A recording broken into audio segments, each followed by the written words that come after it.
রাসূলুল্লাহ, জান্নাতি পোশাক কে সর্বপ্রথম পাবে, কে পরবে?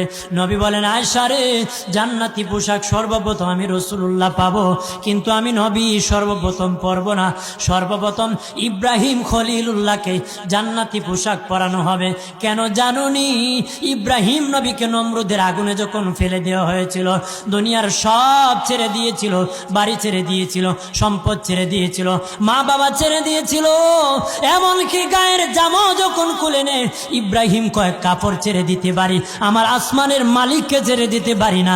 ওই দিন আল্লাহ ইব্রাহিমের সাথে অঙ্গীকার করেছিল, ইব্রাহিম আজকে তোমাকে সকলের সামনে উলঙ্গ করে লজ্জায় ফেলে দিয়েছি ইব্রাহিম, তারপরে তুমি আমাকে ছাড়ো নাই। আমি কিয়ামতের দিন সকলের সামনে মুসলমান, বেঈমান, কাফের, নাস্তিক যারা তোমাকে উলঙ্গ করেছিল, তাদের সামনে আমি আল্লাহ আনুষ্ঠানিকভাবে তোমাকে কাপড় পরায়া দিব।